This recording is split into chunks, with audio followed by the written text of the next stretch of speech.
I thought I had it all, a family, a home, a future. But one betrayal shattered everything. What came next? A journey I never expected, one that turned heartbreak into fortune and led me to a love I never saw coming. This is the story of a man who faced every hardship head-on, found strength within himself, and carved out a new path toward happiness. A journey of betrayal, love, struggle, and triumph. One that will stir your emotions and make you reflect on the unpredictable turns of life.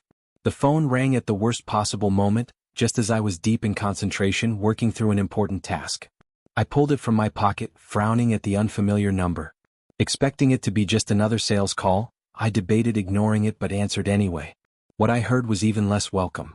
"May I speak with Mark Mallon?" The voice was formal, detached. "Speaking," I confirmed. "Please hold for Miss Peterson," the voice instructed.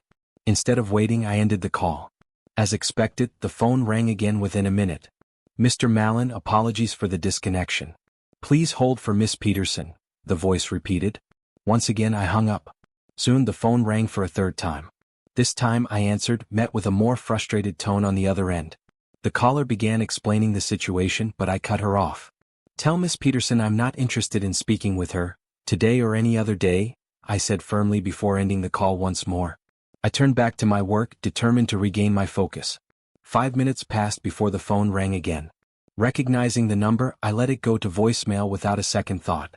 Even when I saw the voicemail notification pop up, I didn't bother listening. My decision had already been made. Shaking off the distraction, I shifted my attention back to the task at hand. I had a project to finish, and I wouldn't let an unwanted phone call pull me away from it. I started organizing my materials, eager to immerse myself in the work. Just as I was getting back into the rhythm, the phone rang again, breaking my concentration. Frustrated, I reached over and powered it off. One of the first things I learned about working with power tools was the importance of focus. Not just for efficiency but for safety. Losing focus could mean wasted time or worse, an accident. I carefully aligned the 2x4x10 pine boards vertically, spacing them evenly at 16-inch intervals. Then I placed the horizontal 2x4s, one on top and two at the bottom. Taking out my tape measure, I double-checked my measurements. Everything was aligned perfectly. With a power nailer in hand, I secured each stud firmly into place, ensuring the structure was solid. After a final review, I stepped back, satisfied with my work. I lifted the frame and leaned it against the basement wall, taking a moment to appreciate the progress I'd made. For now, this was where I wanted my focus to be, on building something real, something tangible. Not on whatever ghosts from the past were trying to reach me through that phone. I located a pre-drilled hole on the lower horizontal board, grabbed the second nailer, and secured the base with long concrete nails. A quick check with my level confirmed that everything was aligned properly. Satisfied, I moved to secure the top, double-checking that it was perfectly straight before stepping back to assess my progress. On its own, the frame wasn't much to look at, just a simple structure standing in the middle of an unfinished basement. But the fact that I had put it up in just 15 minutes was what mattered. At this pace, I could have all the framing done by the evening. That thought was a relief. The hardest parts, the conduit lines, electrical wiring, and HVAC ducts, were already installed, and I was grateful that the plumbing had been in place from the start. With that out of the way, I had a clear plan. Finish the framing tonight, install the insulation and paneling on Saturday, and lay the wood pattern tiles on Sunday. If all went well, I'd have the entire basement project wrapped up in just a few weeks. And as a reward for my hard work, a 6-pack of beer was waiting in my cooler for the weekend. It was a small treat, but it was also a reminder of how much I'd changed. These days, I limited myself to just one 6-pack for the entire weekend, 2 beers a day only after I had finished my work. Not long ago, that would have been just the start of a long night of drinking. That shift in my habits? It was all thanks to Miss Peterson. Denise Peterson, my ex-wife. I felt a wave of bitterness rise in my chest at the thought of her. How could someone I had once loved so deeply become such an unwelcome presence in my life? I clenched my jaw and forced my focus back on my work. The more I kept my hands busy, the less time I had to dwell on Denise. And the less I thought about her, the faster I could move forward. Once I wrapped up for the night, I'd be able to take a long hot shower and enjoy my 2 beers before heading to bed. If I was lucky, sleep would come easily and I wouldn't be haunted by dreams. That had become the rhythm of my life, keeping myself occupied so there was no room for regret or sorrow. It wasn't much of a way to live, but it was better than waking up every day feeling like I was drowning.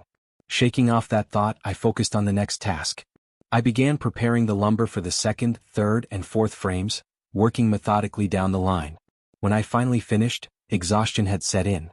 I trudged upstairs, grabbed my drinks, and let the warm shower wash away the tension before collapsing into bed. The next morning, as soon as I woke up, I remembered to turn my phone back on.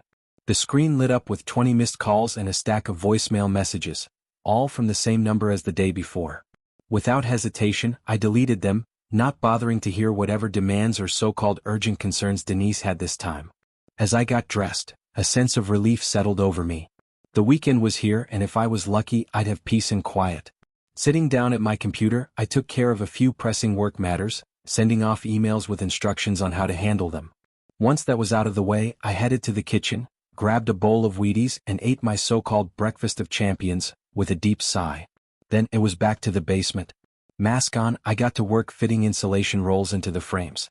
My portable radio was tuned to a classic rock station, blending the music with the rhythmic sounds of my labor, and the occasional curse when something didn't line up quite right. By mid-afternoon, I had finished installing the insulation and decided to take a break. Heading upstairs, I made myself a turkey sandwich and stood by the window as I ate. Outside, the dreary November rain poured steadily, coating everything in a dull, gray haze. As I watched, something about the scene pulled me back, to another rainy November day exactly 1 year ago. I remembered that bitter Thanksgiving morning in Chicago, standing outside my in-laws' house, drenched from the relentless rain. I had arrived unannounced, hoping to surprise my wife and kids, though in truth I hadn't exactly been invited. Not by my wife, not by my children, and certainly not by my in-laws. When the door finally swung open, my brother-in-law stood there, his expression frozen in shock.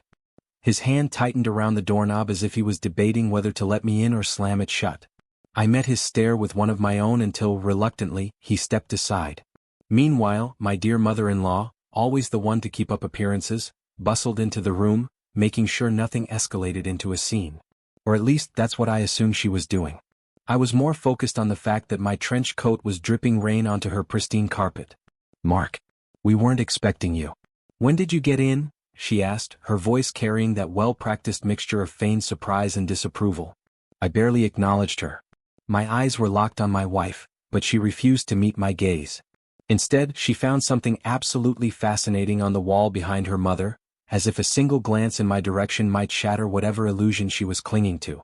That was the moment it truly hit me: this wasn't my home anymore. I lingered in the doorway for a few moments longer before finally turning back toward my car. That memory still burned, but for now, a hot shower was calling me back to the present. The steaming water eased my tired muscles, washing away the tension that had settled into my shoulders. The heat was a stark contrast to the bone-chilling cold I had felt that day, shivering in O'Hare Airport, booking the next available flight home no matter the cost. That was the moment I knew my marriage was over. I just didn't know when it would officially end. After drying off, I crawled into bed, ready for another long but productive day. Sometime in the night, my mind drifted to a different memory, one that, for some reason, I hadn't thought about in a long time. The kitchen remodel had been one of my favorite projects. What was once a cramped dining area for house staff had been transformed into a spacious, open kitchen, complete with extra shelving, a walk-in pantry, and, as the final touch, a brick pizza oven. It had been a satisfying addition, one that made the whole space feel complete. And just like that, the thought of pizza pulled me further into the past, to the first time I met Denise. It was during a freshman gathering at a local pizza joint near my university. I hadn't wanted to go. Social events weren't really my thing, but my roommate had insisted. Looking back, I sometimes wondered how different my life would have been if I had just stayed in that night. I was caught off guard when she asked for my help. Puzzled, I looked at her and asked, "Save you from what, exactly?" She explained that she needed a way to dodge an unwanted homecoming date, a guy from a brother fraternity she had no interest in. Her plan? Find someone else to go with, making her unavailable. Despite my slightly bruised ego, I responded with a sarcastic remark, but she didn't seem to catch on. Instead, she casually told me where to meet her. Still confused, I walked away and later recounted the whole thing to my roommate. He grinned, nudging me to accept the date, cheekily suggesting that I might get lucky. His optimism was unwavering, but as it turned out, luck wasn't exactly on my side. That memory lingered for a moment before I pushed it aside, saving my reflections for another time. Today I had other things to focus on. The new workweek was about to begin, and my days would be devoted to business, making money, handling responsibilities. Evenings would be reserved for smaller household tasks, while weekends would be dedicated to larger home projects. That Friday, I made a trip to Home Depot to rent a floor sander and buffer, loading them onto my work truck along with various grades of sandpaper pads. Throughout the week, I had carefully removed and cataloged every piece of molding in preparation for refinishing the floors. Later that evening, I found myself sitting in the very pizza joint where Denise and I had shared our homecoming date all those years ago. She had walked in, settled into the seat next to me, and started chatting as if nothing had ever been wrong between us. Before I knew it, my frustration had faded. Then, with the same casual ease she had always carried, she laid out her thoughts, along with one small condition. "Look," she had said, looking me straight in the eye, "I find you appealing, but I'm not ready to commit to just one person. I want to date you, but I also want to date others," Denise had said, her voice calm as if she was offering me a completely reasonable deal. "If we're truly meant to be together, we'll both feel it in time. Can you accept that?" The thought of sharing her with someone else made my stomach turn. Before I could respond, she leaned in and kissed me, making it all the more difficult to resist her pull. Years passed and I took on every job that came my way: landscaping, minor repairs, contract work. Nothing was beneath me as long as it helped put money in my pocket. It wasn't easy, but somehow we made it. Denise graduated, gave birth to our daughter, Susan, and was accepted into law school. Her mother wasted no time filling the house with graduation photos and baby pictures, but there was one noticeable absence from those frames: me. Meanwhile, I secured an internship at a stock brokerage, doing menial tasks that no one else wanted. But I kept my head down, worked hard, and eventually, my persistence paid off. I earned my broker's license and landed a position trading under a senior broker. Slowly but surely, I built a foundation for a career.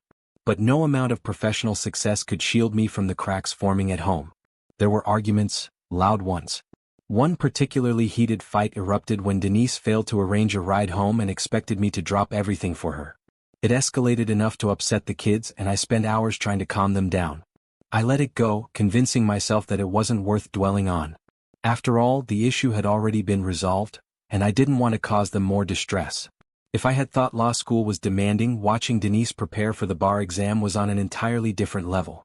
She and her colleagues buried themselves in their studies, barely coming up for air for 4 straight months, all in anticipation of the grueling 3-day test. Then, as if the stress of career building and raising a child wasn't enough, there was the house. I had hoped for something practical, something within our means. But Denise had her sights set on a house with an extravagant price tag, tucked inside a neighborhood with strict homeowner association rules. I pleaded with her to reconsider, but she was relentless. Against my better judgment, I signed the papers. Now, I found myself paying dues to a golf club I had no interest in, living in a home I never wanted, in a community I didn't belong to. And once again I was starting over, this time at a new brokerage firm, back at the bottom of the corporate ladder, struggling to make ends meet while trying to keep our family afloat. Denise, on the other hand, didn't seem concerned. She had made her choices. And I, as always, had gone along with them. Even though my family had left, granting me a brief respite from the daily tension, I was still barely keeping my head above water financially. I focused on tackling the easiest tasks first, the ones that required minimal expertise, before moving on to the more complex repairs. But no matter how much progress I made, it felt like for every task I crossed off my list, 2 more problems emerged. My resentment toward this so-called home, this never-ending money pit, grew with each passing day. Reaching out to my family offered little comfort. Whenever I called, our conversations were rushed, clipped, and ended far too quickly, as if they had somewhere more important to be. Then came the package. Inside were legal documents confirming what I had suspected deep down but had refused to fully acknowledge. The papers outlined the details of Denise's new life, the life she had built with another man, which had led to the birth of their daughter. 3 notarized DNA test results from highly regarded labs verified everything beyond a shadow of a doubt. Included in the documents was a judge's order, officially approving the child's name change. At that moment, I realized the inevitable. When Brian, my own son, turned 18, I would likely receive a similar set of papers, delivering yet another gut punch I wasn't sure I'd be able to endure. Then, as if on cue, Denise called. "Did you get a package in the mail?" she asked, her voice casual, as if she were asking about a misplaced magazine subscription. I confirmed that I had. "Oh, well, that was meant for my mother," she continued. "There was a clerical error and it got sent to you by mistake." "A mistake." That's all she had to say about it. Before I could process my emotions, a noise outside caught my attention. Guttural shouting, the sound of tires spinning against wet earth, and the unmistakable rumble of a struggling engine. I stepped outside and immediately saw the commotion. A large U-Haul truck with a trailer was attempting to back into the neighboring driveway, but the driver was having a tough time maneuvering it. The trailer had become stuck in the soaked yard, its wheels spinning uselessly in the mud. Through the windshield, I caught sight of the driver. A woman, clearly overwhelmed, frantically trying to manage both the stuck trailer and two young children squirming in the front seat. Her face was streaked with tears as she fought to maintain her composure. Without hesitation, I walked up and tapped gently on her window. She jumped slightly, her wide, tear-filled eyes meeting mine, clearly startled. "Need some help?" I asked. She blinked, seeming torn between accepting assistance and maintaining her pride. Before she could answer, the kids in the front seat grew louder, their voices a chaotic blend of protests and demands. Letting out a tired sigh, she finally nodded. As she stepped out of the truck, she quickly wiped her face and straightened her posture. "Forgive my manners," she said, attempting a smile. "I'm Jessie Harris. And these two troublemakers are Kay and Billy." The moment she introduced them, the kids immediately objected. "No, Mommy. Don't tell him our names," they whined, clinging to her arms as if I were some kind of villain. Jessie let out a weary chuckle. "Guess they're feeling a little shy today." Despite everything weighing me down, I couldn't help but smirk. "Don't worry. I won't tell anyone their secret identities." For the first time that day, I felt something shift, something lighter, something human. I chuckled at the kids' playful energy, relieved that the hardest part of the move was over and that everyone could finally relax. "I hope you've got some help lined up for unloading," I said, glancing at the heavily packed truck and trailer. "That looks like a lot for one person to handle." Jessie's expression faltered, a flicker of sadness crossing her face. "I had some help with loading, but it's just the three of us for unloading," she admitted, nodding toward her kids. Without hesitation, I reached for the nearest box and carried it inside to start a pile. Jessie followed my lead, and together we steadily worked through the load. Just as we were finishing up, my friend John pulled into the driveway in his utility truck. Within minutes, the house was fully lit, the bright glow energizing the kids, who took off scampering through each room, excitedly exploring their new home. John wasted no time either. He headed straight back to his truck to grab some paperwork for Jessie to sign. "So, Mark, got everything unloaded?" he asked, glancing at the half-emptied trailer. "Not quite," I admitted. "We're still working on the trailer and we haven't even touched the truck yet." John didn't say another word. He simply walked over, grabbed a box and got to work. As the night went on, the men handled the heavy lifting while Jessie chatted with the women, coordinating where things should go. Every so often, our eyes would meet across the room, and we'd exchange small smiles, brief but meaningful. Gradually the evening wound down. One by one the guests said their goodbyes and made their way out the door. Jessie let me carry her half-asleep children upstairs, their little bodies growing heavier with exhaustion. She tucked them in gently, pressing a soft kiss on each of their foreheads before pulling the blankets snug around them. Without a word, we both made our way back downstairs and stepped outside, settling onto the front steps. I pulled out a beer, offering one to her, but she shook her head with a tired smile. Shrugging, I twisted off the cap and took a long sip, letting the cool bitterness settle in. For a while we sat in comfortable silence, the night air calm and still. Eventually she spoke. "So, when are you heading out?" "About 9 in the morning," I replied. She nodded, considering that for a moment. "If you're leaving that early, maybe we should call it a night." We both stood, and just as I turned to say goodbye, she surprised me. With no hesitation, she wrapped her arms around me in a quick but warm embrace, pressing a light kiss to my cheek. "Good night, Mark," she murmured before slipping inside, closing the door behind her before I even had a chance to respond. I stood there for a moment, beer in hand, staring at the door. Something about that night felt different. A pleasant warmth lingered in my chest as I made my way home the next morning. At the rental agency, I approached the clerk and offered my credit card to cover the fee for converting my reservation from a round trip to a one-way rental. He processed the transaction and handed me a receipt. Despite his earlier frustration with me, I made sure to thank him before stepping outside to hail a cab. 30 minutes later, I arrived home. As I stepped out of the taxi, I spotted Kay and Billy playing outside. The moment they noticed me, their faces lit up, and their excited voices rang through the air. "Mr. Mark," they shouted, running toward me with the kind of enthusiasm only kids could muster. Hearing the commotion, Jessie emerged from the house. Her eyes widened in surprise as she took in the sight of me standing there. "Please don't say you're back already," she said, half joking, half concerned. Before I could respond, Kay and Billy grabbed my hands, pulling me eagerly toward the house. "Come on, Mr. Mark. We have to show you something." Laughing at their excitement, I let them drag me upstairs to the main bedroom. The moment I stepped inside, I found Jessie crouched on the bathroom floor, frantically trying to soak up water with a towel, wringing it out over the sink. Setting down my things, I knelt beside her and quickly located the shut-off valve, turning off the water supply. Then I flushed the toilet to drain what remained in the tank, only for more water to seep out onto the floor. Jessie let out a frustrated sigh, but I gave her a reassuring smile. "Don't worry, I've got this," I said. She stepped back, watching as I assessed the situation. As she adjusted her stance, I caught the moment she subtly tried to smooth down her damp clothing, attempting to maintain her composure. Later that evening, at exactly 6 p.m., I arrived at their place to pick them up for dinner. When Jessie and the kids approached my car, she hesitated for a moment, her eyebrows lifting in surprise. "You bought booster seats?" she asked, noting the 2 new seats installed for Kay and Billy. I shrugged. "Figured it'd make things easier." Jessie gave me a look, one of quiet appreciation even if she didn't say anything outright.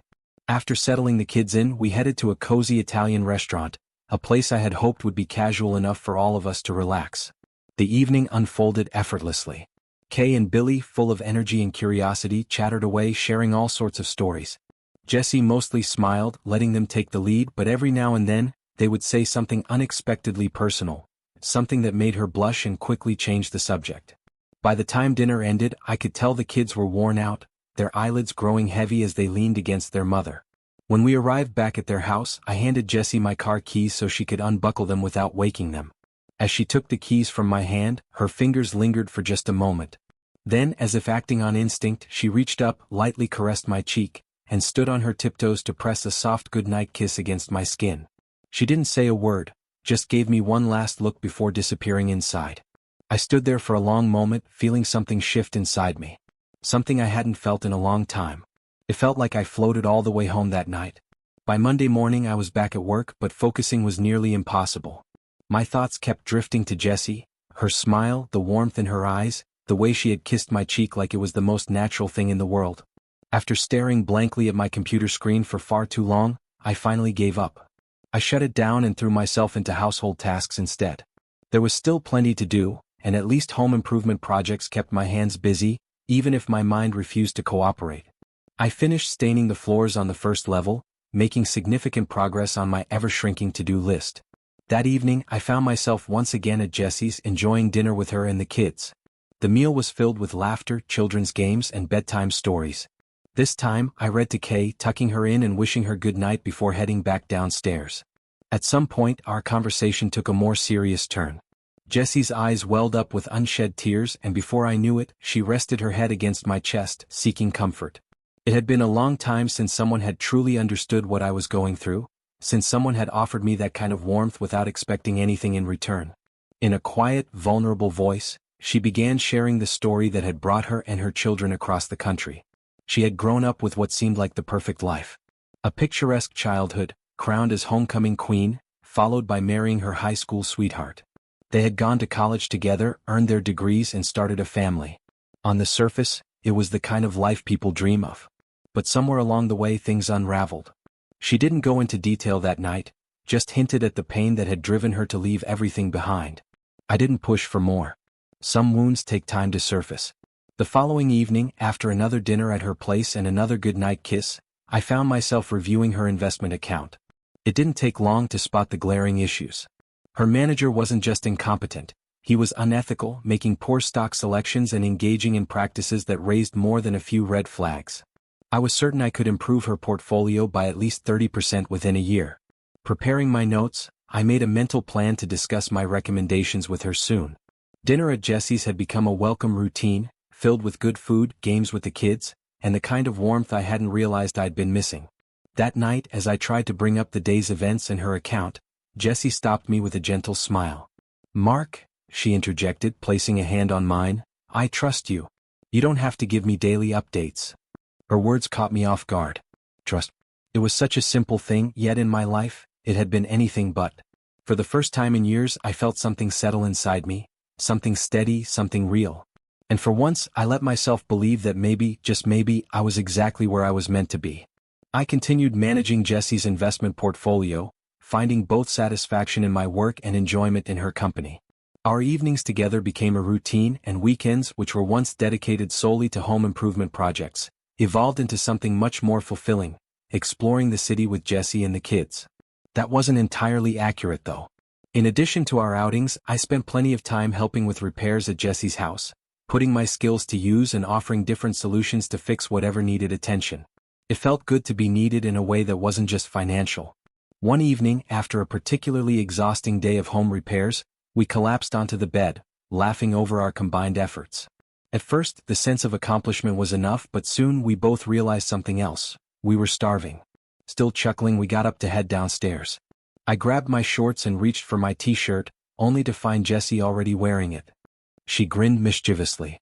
"I'm claiming this," she announced, the fabric hanging loosely on her frame like an oversized dress. I felt a surge of affection at the sight of her, so effortlessly playful, so unapologetically comfortable in my presence. Smiling, I let her keep it as we made our way to the kitchen, raiding the fridge for a late-night meal. By then, our conversations had settled into something natural and effortless. What had begun as simple acquaintanceship had smoothly transitioned into friendship, and now into something undeniably deeper. But even as I found myself immersed in this new chapter of my life, the past had a way of resurfacing. Denise reached out again, this time regarding the children. She wanted me to understand their desire to connect with their biological father. I forced myself to listen, biting back my anger as she justified her decisions, claiming that everything she had done, divorcing me, seeking financial security, had been in their best interest. She argued that since my career had plateaued, she had to make the best possible choice for their future. And that, she said, was why she had demanded half of the profits from the sale of our marital home, despite the fact that I had been the one who had put in all the money and effort to make that house what it was. Her words stung, but I stayed silent, unwilling to give her the satisfaction of an argument. That same week, I found myself taking Susan to tour a house with a grand piano in the living room. The moment she saw it, she let out a quiet gasp, her fingers lightly grazing the keys. She had always been passionate about music, but the best I could afford for her growing up was an electronic keyboard. Now, watching her eyes fill with wonder as she admired the instrument, I couldn't help but feel a pang of regret that I hadn't been able to give her more back then. We continued exploring the house, making our way upstairs to the spacious bedrooms before stopping in the master suite. The soft natural light poured in, highlighting the elegant walk-in shower with multiple shower heads and a beautifully re-enameled clawfoot bathtub adorned with delicate gold leaf. Finally, I led them out onto the balcony, where they took in the view of the Olympic-sized swimming pool below. Somewhere between those quiet moments with Susan and seeing the world of possibilities before her, I realized just how much my life had changed. I had left Chicago. I had left behind the version of myself that had once been tied to a broken marriage and the weight of someone else's expectations. And somehow, in the midst of all of it, I had found something worth moving toward. I noticed that, despite its age, the house still had a solid foundation. With enough effort, I could restore it myself. What started as a renovation project soon became something more, a crucial part of my healing process. The other half of my recovery came from my work. Over the years, working at various brokerage firms, I had uncovered countless ways brokers could manipulate security measures and exploit loopholes, putting firms and clients at risk. Even though my official role was to approve transactions, I had spent years analyzing weaknesses in financial systems, developing strategies to safeguard assets. My own investments had flourished as a result, steadily growing until they reached a scale I had never imagined. But none of that truly mattered, not until I met Jessie. With her, I saw something I hadn't seen in years, a fresh start. When we got married, I finally revealed the extent of her financial security. She had trusted me with her investments, but she had never asked for specifics. So, when I told her she had over $2 million in her account, she nearly fainted. That was nothing compared to her reaction when I shared my own net worth, $400 million. I still remember the way her eyes widened, how she sat there in stunned silence, struggling to process the reality of it. Then, as if that wasn't enough, I explained one last detail. Every single residence in the surrounding block, except for hers, was mine. It had taken years of careful investments, strategic purchases, and negotiations, but in the end, it turned out to be the best move I had ever made. I had secured an entire neighborhood, increasing property values for homeowners while also setting aside land for donation, which provided me with a significant tax deduction each year. And now, as I sat next to my wife, gently massaging her feet while she smiled in quiet contentment, it all felt like it had finally come together. Our adopted children were curled up on the couch, watching TV with their cousins. The very same cousins who now lived in Jessie's former house, a home she had lovingly passed down to her brother. She glanced at me, her eyes filled with warmth, and gave me a smile, the kind of smile that said everything without a single word. And in that moment I knew. I had found exactly where I was meant to be.